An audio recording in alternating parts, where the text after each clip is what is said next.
I'm really pleased to be joined on Not the Andrew Marr Show by Musheir El-Farra, who's unbelievably has come from Gaza, and has been there, was there from October the 7th until very recently.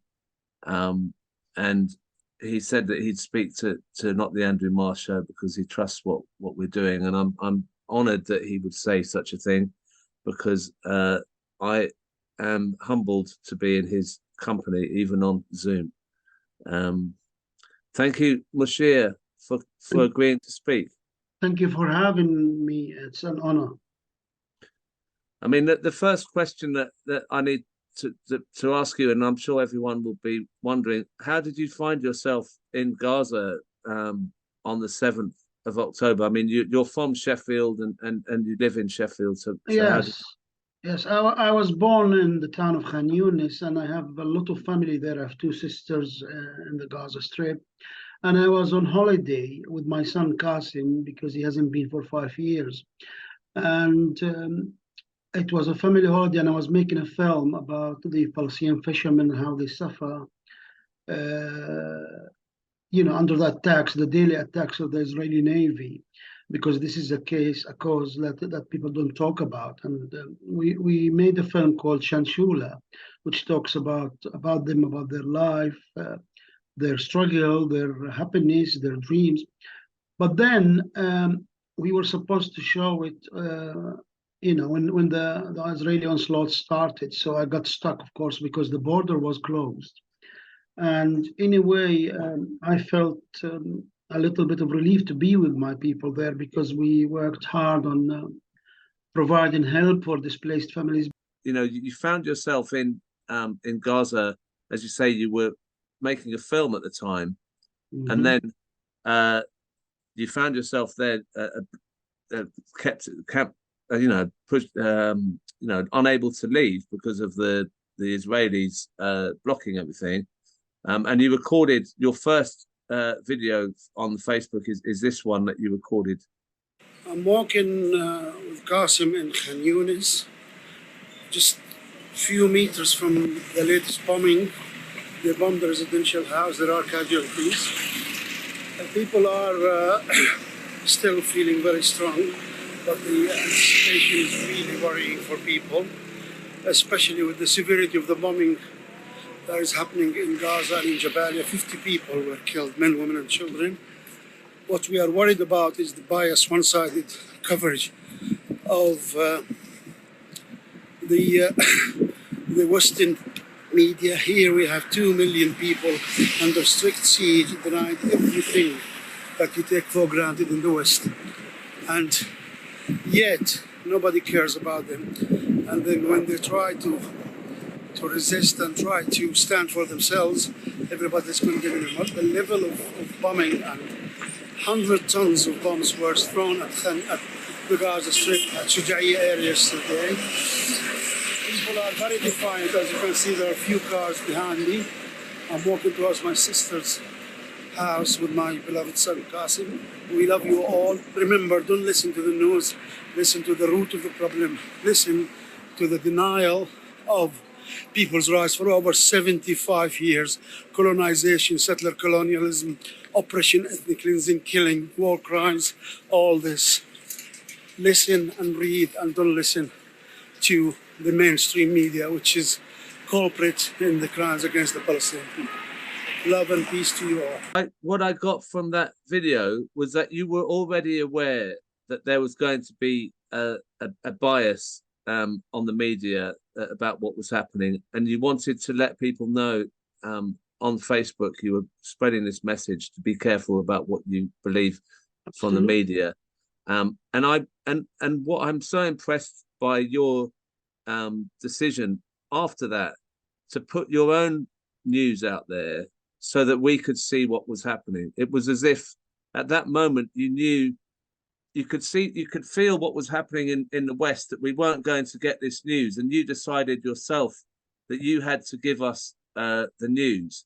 Yeah. Have you ever seen yourself as a newscaster before? Never. It just happened spontaneously because I realized that there is no coverage, no foreign correspondence, no even Arab satellite channels in the southern part of the Gaza Strip. What I want to do is to show just how good you were as a newscaster for everyone here, Oh, thank so you. we could see what happened. It was incredible. I've gone through your films 3 times, and I've edited them into a shorter version that you can see now, and then we can talk.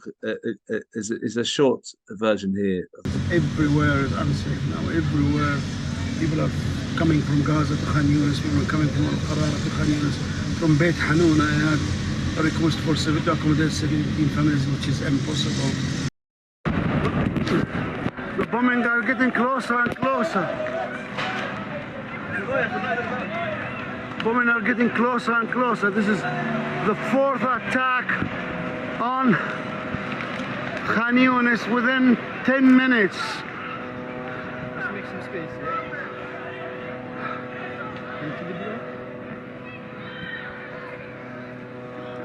We don't know exactly where they're bombing. I will come back when it's safer to take some photos. That's less than 6 hours after 2 horrific crimes, killing 11 civilians in Cafe Rio and 7 civilians, including 3 children of the Lasal family.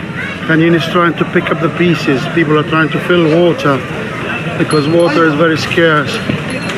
But as if nothing happened, these people are so strong that I really, really take my hat off for them.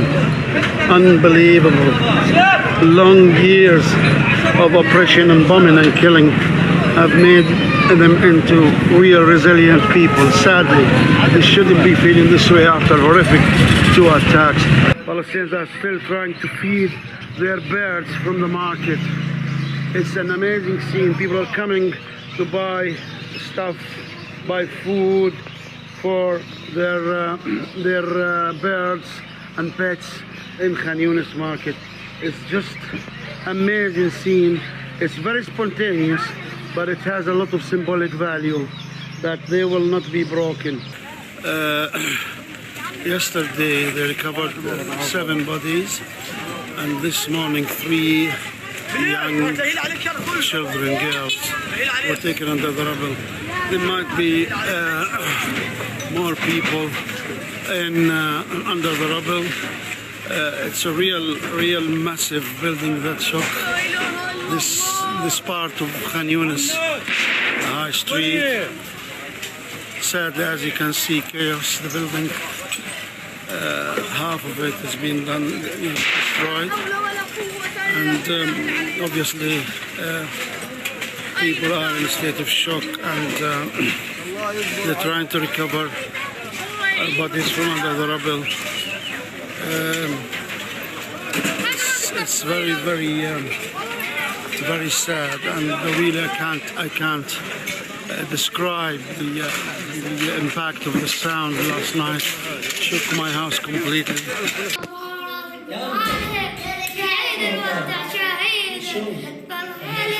Hey, bravo عليك.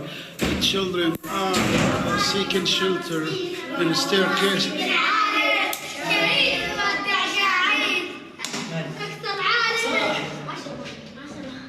They're seeking shelter in the staircase from the bombing, and the plane.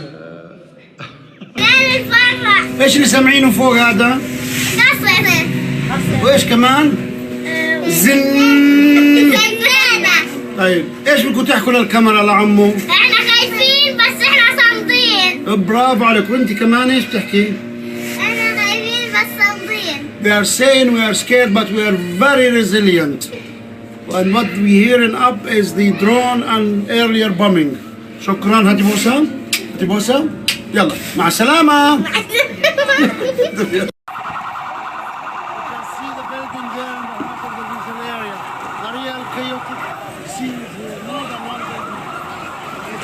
A multi-story building was brought down with an F-16 about 10 minutes ago. You can see they're trying to take the bodies out of under the rubble, and it's really real. You can see the buildings that are there. don't know how many people have been killed, but since this morning, 42 people in Khan Younis, and this is an additional attack.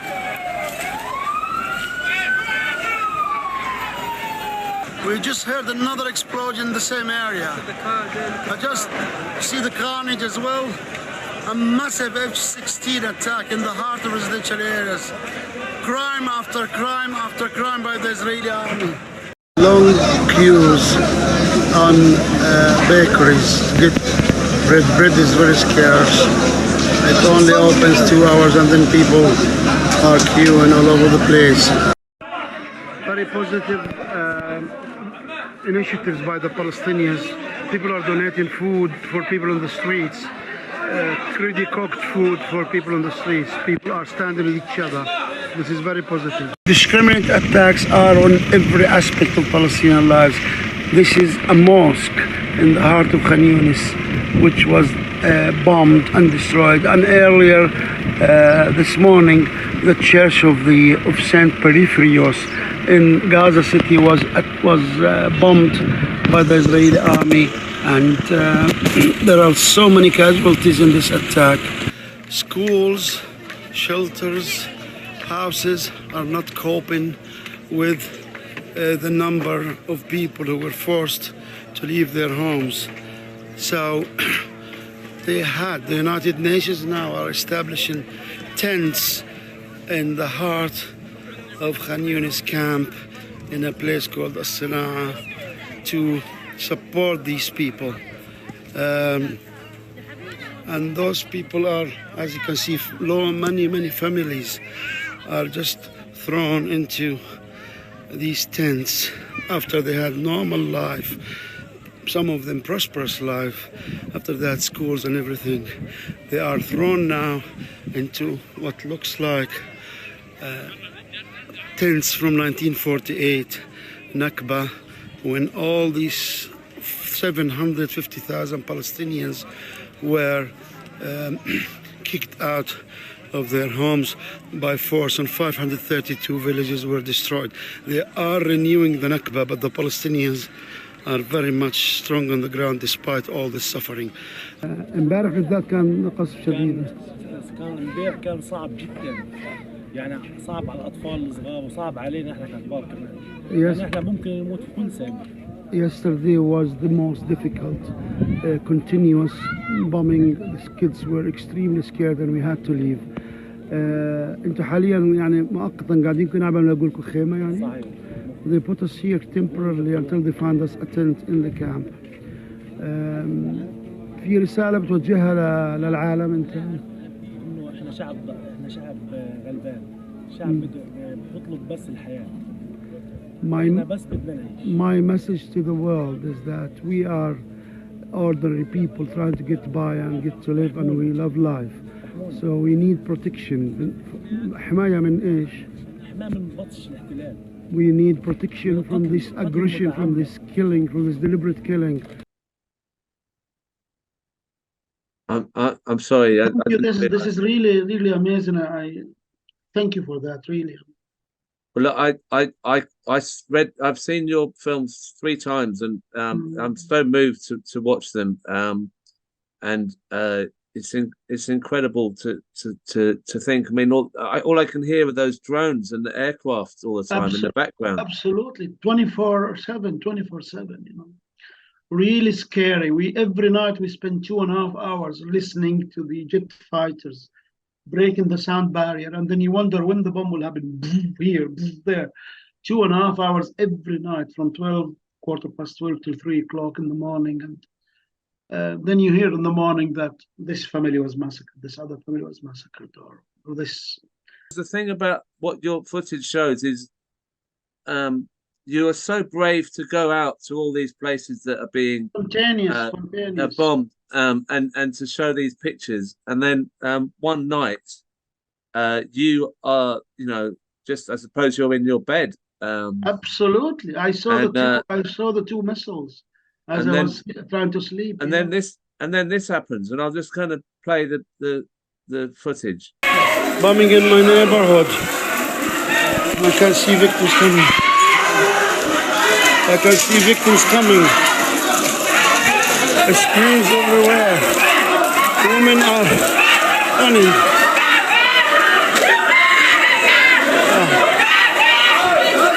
Women are screaming. اطلع اطلع.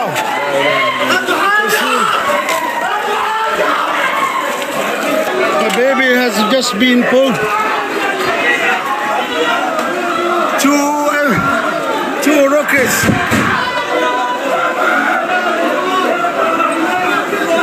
It's a real frightening scene. A real frightening scene there. I can see victims in front of me. I can see victims in front of me.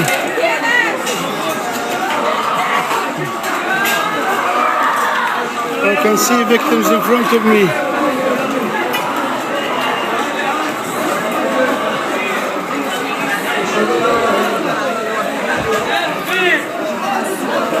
A real nightmare. About 30 meters from my house, I walk in the whole area. They're killing civilians. Nobody here is involved in any military action. They are killing civilians. I can see the victims in front of me. I can see a victim in front of me. I don't know. They're not alive. They're covering her.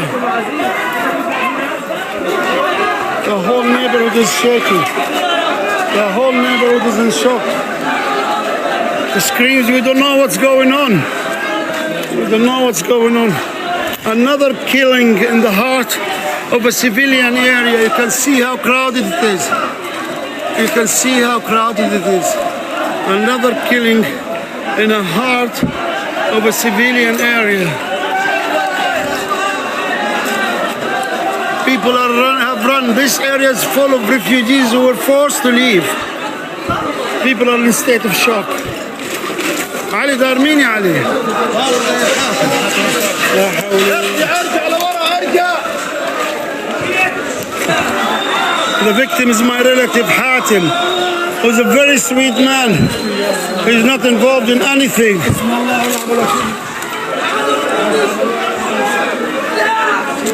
Not involved in anything.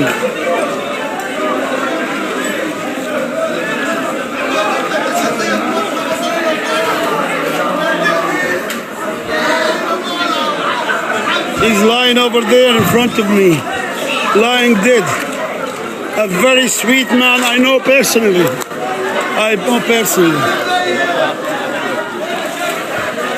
We still don't know. On top, many civilians. I saw a baby as well. People are removing the carnage. Brave people are removing the carnage.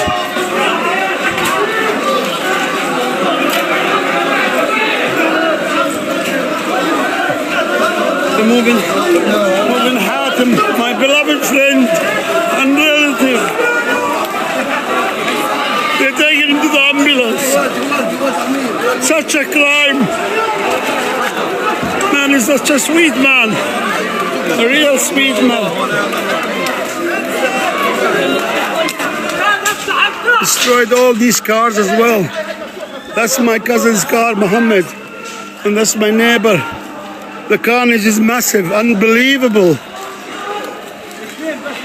Aziz as well, the brother of Hatem, a pharmacist, a very fine man. He was helping us clean the neighborhood earlier. I cannot understand how blind the world is. Innocent people. Innocent people.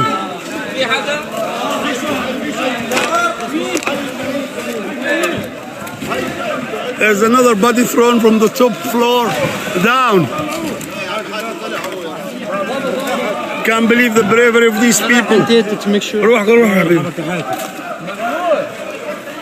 People are going up to check on more bodies. Families, total families, 2 big families. This is a crime I'm witnessing now.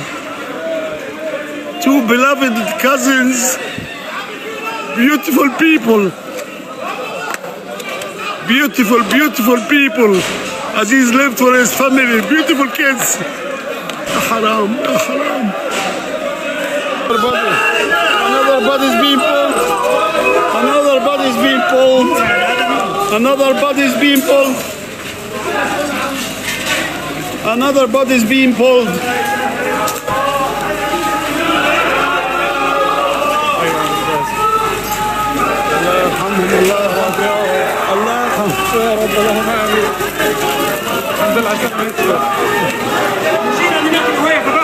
شوف الله يرضى عليك. منش الدم هذا اللي علي؟ لا من حد جاي.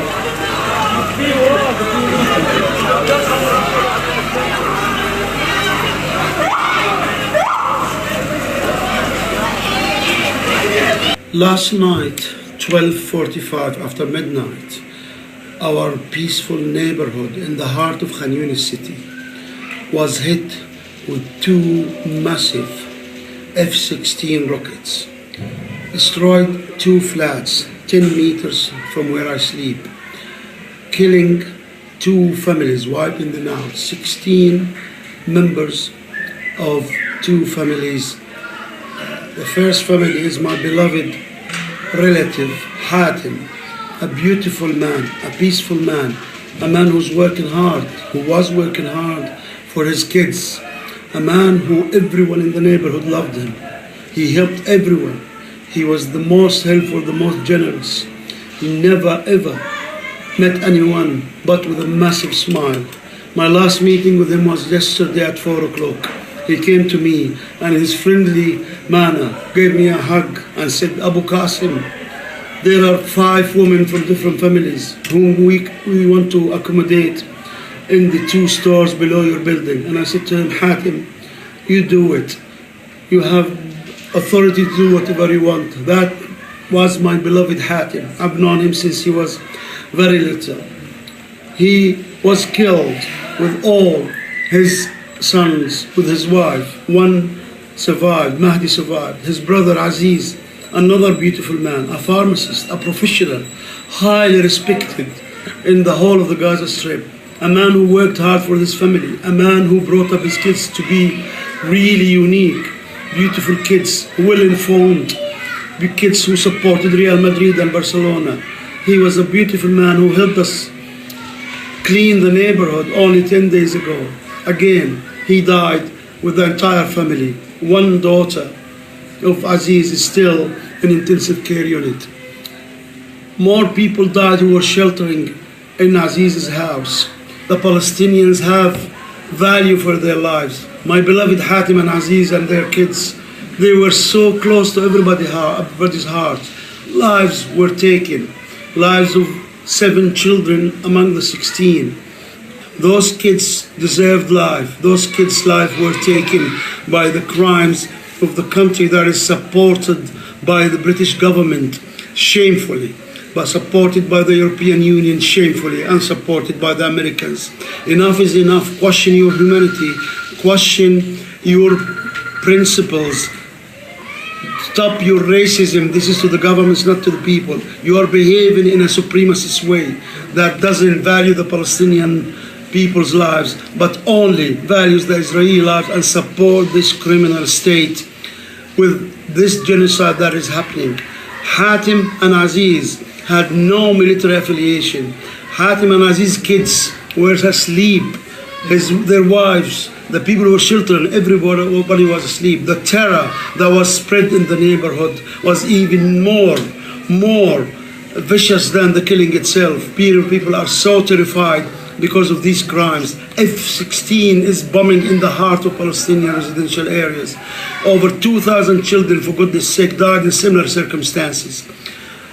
Over 1,300 women, and yet the media is still saying Israel is defending itself. Israel is committing a crime, and wake up and accept this fact. I'm taking this video and I'm so proud. My heart bleeds for my beloved victims. But I'm so proud that only 100 meters from the massacre, here, Hamoud, our friend, our clown, is helping those children cope. And look at the joy. These are the Palestinians. I'm so proud, so proud, so proud. This is few hours after a horrific massacre that shocked the entire neighborhood, and we're still recovering from it.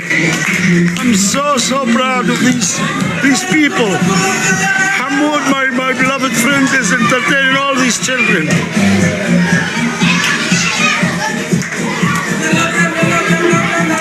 Unbelievable strength, unbelievable strength. Some of these children would have witnessed the massacre last night in our neighborhood, in El-Farra Street, but yet they are here to be entertained and laugh.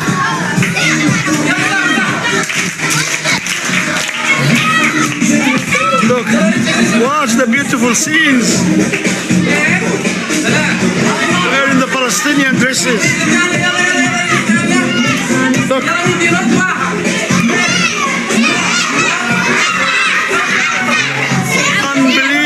Unbelievable. I love these people. I belong to these people.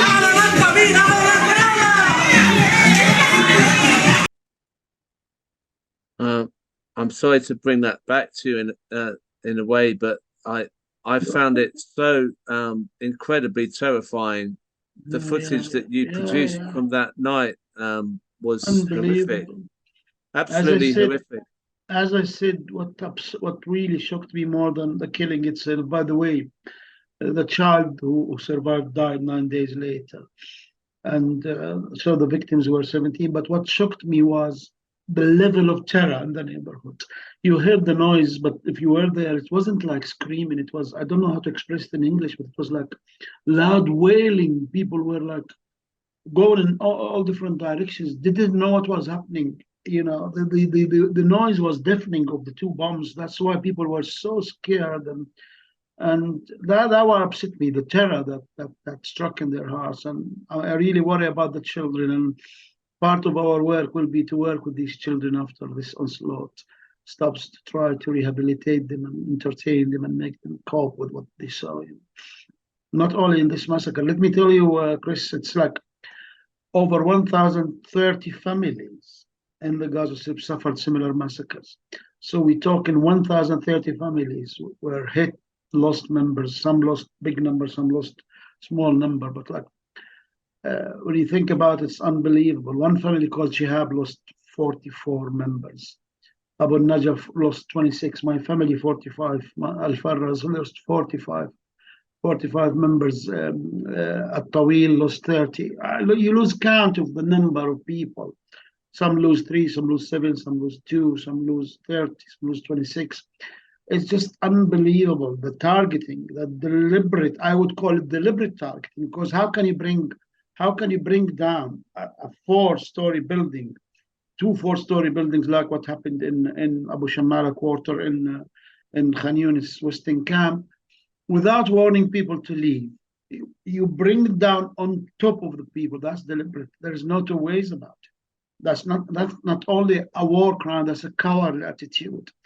You're targeting civilians, then you're crying wolf and you're saying you are the victims. You know, I think it's a blessing that you are here at all, because you could have been killed quite easily as many people in your family were. And you're here to tell the story and to pass on what's happened. I just want to show a video of you and your son when you actually left and we're on the border of Egypt. Made it to the other side of the border. We have mixed feelings, definite mixed feelings. We are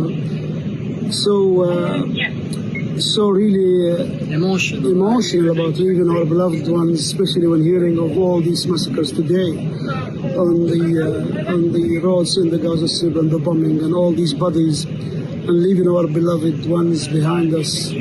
It's really a numb feeling. I can't say we feel happy. So many emotions crossing over each other. We are on the Egyptian side, and we're safe. And we will continue to work and expose those crimes. And to everyone who's still in the Gaza Strip, you're not alone. We're still here thinking of you. We're still going to go home. We'll work for you as if we are among you, and we'll expose those crimes and this massive collective punishment and the collusion of our governments, British government, American government, all the peers, which is really terrible. People are being slaughtered, babies are incinerated. Today, the scenes from the massacre on the beach road in Gaza is unbelievably shocking. I hope you don't mind, but I'd like to ask you about your son, because he plays a big part in the film. Yes, yes. And was probably filming lots of it as well, I guess. Yeah, yeah. He filmed most of it, and my son, obviously, the first 2 days he was extremely terrified. But then again, when he saw the strength of people, and I tried my best not to show fear, and that worked very well with him. And on the 3rd day, he conformed to the atmosphere around him and the strength and the resilience.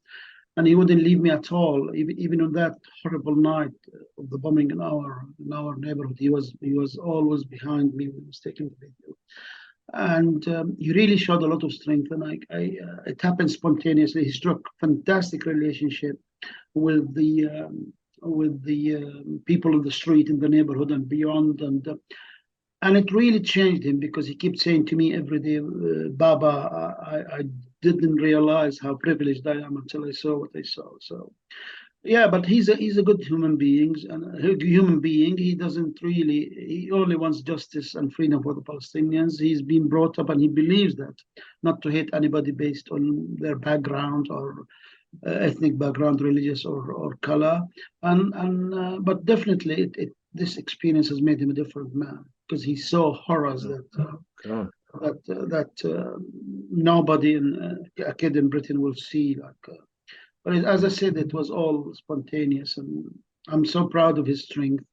But I'm really worried about him now, and whether it will hit him a PTSD after we arrive. But hopefully it will not, because I kept saying to him, if you think about it might happen, just switch it off and try to just flow with life in Britain and see how it goes. I really am concerned about him.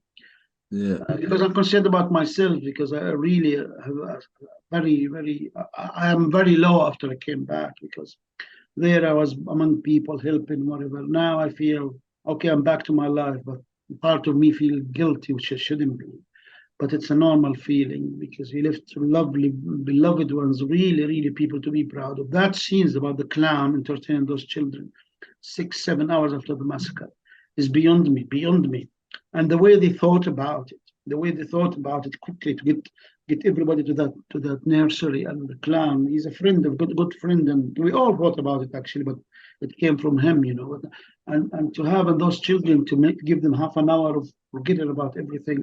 These people deserve to live, and these people have been denied life, and these people have been not allowed to develop and evolve as a result of long decades of oppression and Israeli occupation.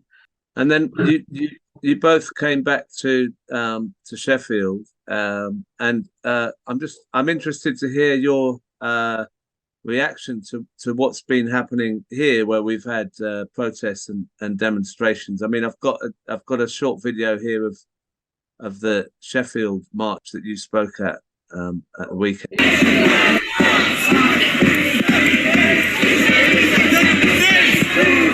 Palestine! Palestine! Palestine! Palestine! Palestine! Who on earth gave the Israelis the right, or the British government the right, to support such an ugly collective punishment, such an ugly war crime? Who gave them the order? It's the ugly economical relationship with Israel. It's the ugly supremacy. Let's have no doubt about it. Those people in power and their entourage and those companies are supremacists. They don't look at us Palestinians, or anybody else for that matter, who doesn't belong to their club, as equal human beings.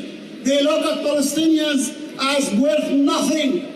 All what they want to talk about is the life of the Israelis. I stand here as a human being, and I say it loud and clear. I feel sorry for the loss of any civilian life anywhere in the world. Israelis, Palestinians, Arabs, forever.